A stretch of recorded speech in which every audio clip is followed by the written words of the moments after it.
विद्यार्थी मित्रांनो, आज आपण महाराष्ट्रातील जी शिखरे आहेत त्या शिखरांचा क्रम बघणार आहोत। महाराष्ट्रामध्ये सर्वात उंच शिखर हे कळसुबाई आहे, हे तुम्हा सर्वांना माहित आहे।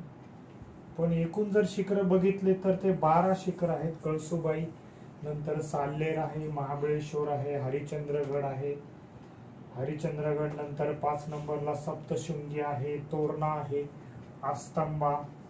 अस्तंबा नंतर त्र्यंबकेश्वर, तौला, वैराट, चिखलदरा आणि हनुमान असे 12 शिखर आहेत। या टायटल मध्ये एक कन्सेप्ट आहे की महाराष्ट्रातील शिखरे, याचा अर्थ ती फक्त सह्याद्रीमध्ये असतील असे नव्हे, तर सह्याद्री प्लस सातपुडा पर्वत ह्या 2 पर्वतामध्ये आहे।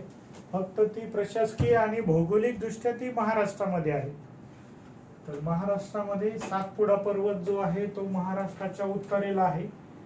हा सातपुडा पर्वत आहे। या पर्वतामुळे मध्य प्रदेश आणि महाराष्ट्र यांची सीमा तयार झालेली आहे, जी नॅचरल बॉर्डर आहे मध्य प्रदेश आणि महाराष्ट्र। तर इथे not only Sahyadri but also Satpura हे लक्षात ठेवायचे जेव्हा टायटल असा असेल, महाराष्ट्रातील शिखरे, महाराष्ट्रातील शिखरांचा क्रम लावा।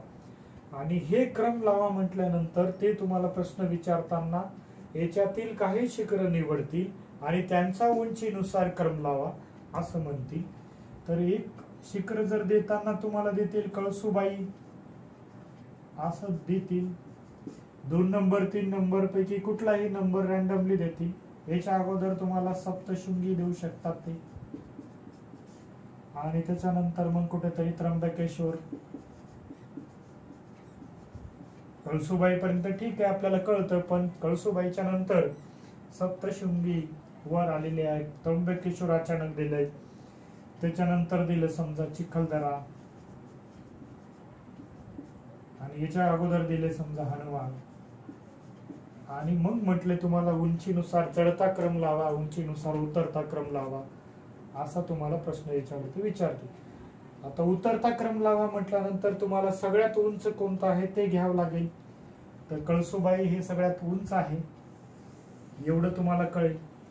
मग इथे 4 पर्याय दिले असतील त्या प्रश्नामध्ये, उतरता क्रम लावा म्हणजे मोठ्याकडून छोट्याकडे उंचीने कमी जाते, त्याच्यामध्ये 4 पर्यायामध्ये 4ही ठिकाणी कळसुबाई आहे। तर तुम्हाला एक शिखर माहित असून काहीच फायदा होत नाही।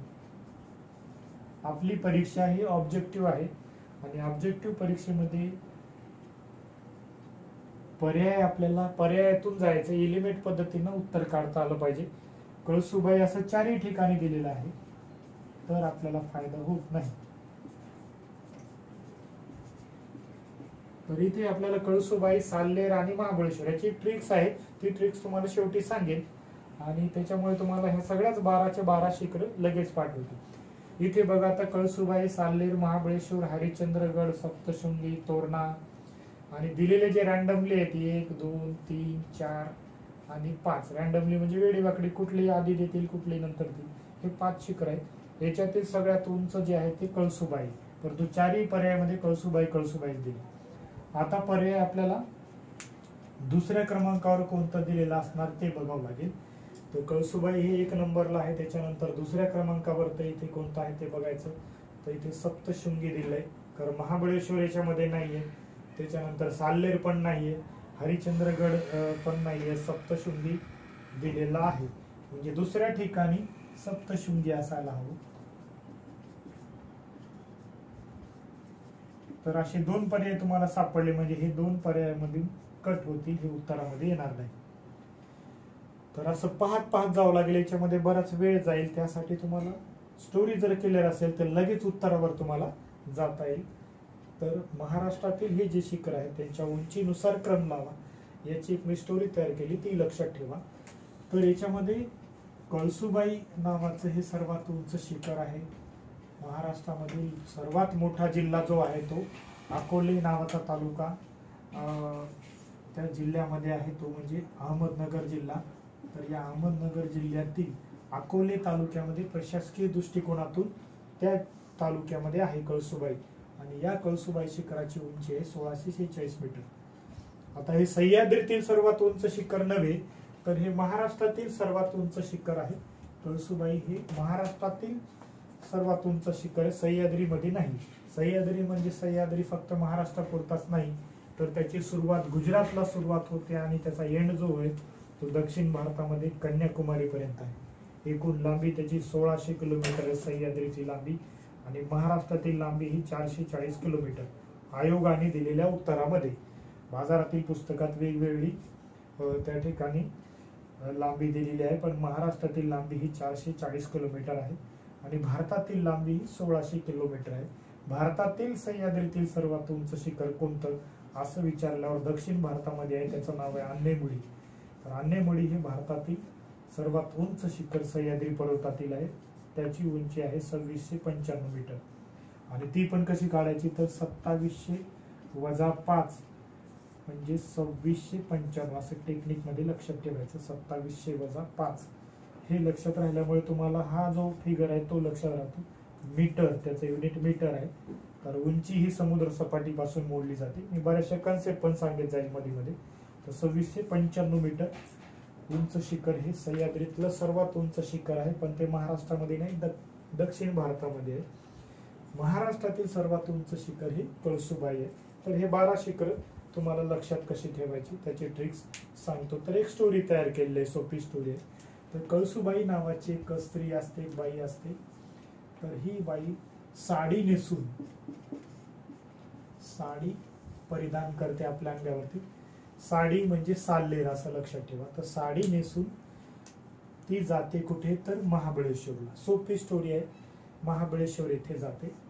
महाबळेश्वरला जात असताना सोबत तिचे मिस्टर असतात, तिचे पती असतात. त्यांचं नाव आहे हरिचंद्र, आणि ही हरिचंद्रासोबत महाबळेश्वरला गेलेली असते. कळसुबाई साडी नेसून महाबळेश्वरला हरिचंद्रासोबत जाते आणि घरी परतत असताना ती उत्तर महाराष्ट्रातील असते. तर घरी परतत असताना ती सप्तशृंगी या ठिकाणी दर्शन करते, कारण ही 3.5 पठातील एक पीठ आहे. देवीचे जे 3.5 पीठ आहेत, तर सप्तशृंगी हे नाशिक जिल्ह्यामध्ये आहे.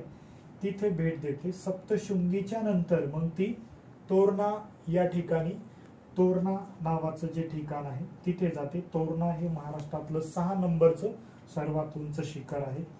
तोरणाला भेट देते आणि तोरणाच्या नंतर घरी येते. तर तोरणा सप्तशृंगी नंतर ती तोरणा भेट देते. तर आपण या स्टोरीमध्ये लक्षात ठेवायचे, घरी आल्यावर ती तोरण बांधते. कळसुबाई साडी नेसून महाबळेश्वरला हरिचंद्रासोबत जाते आणि येता येता सप्तशृंगीचं दर्शन घेते. घरी आल्यावर एक तोरण बांधते, घराच्या दरवाजासमोर बांधतो आपण. तोरण व्यवस्थित नसते म्हणून कळसुबाईचे ज्या सासू आहेत त्या आस्तंबा यांना प्रचंड राग येतो आणि राग आल्यानंतर कळसुबाईंना मदत करण्यासाठी, म्हणजे सासूबाईंचा राग कमी करण्यासाठी त्र्यंबकेश्वर मदतीला धावून येतो. पण धावत असताना त्याचा तौल जातो आणि तो थोडासा बिघडलेला असतो म्हणून तो वैराट होतो. सैराट नाही बरं, वैराट असं लक्षात. तर तो तौल जातो आणि वैराट होतो आणि वैराट झालेला माणूस मग तो चिखलात पडतो.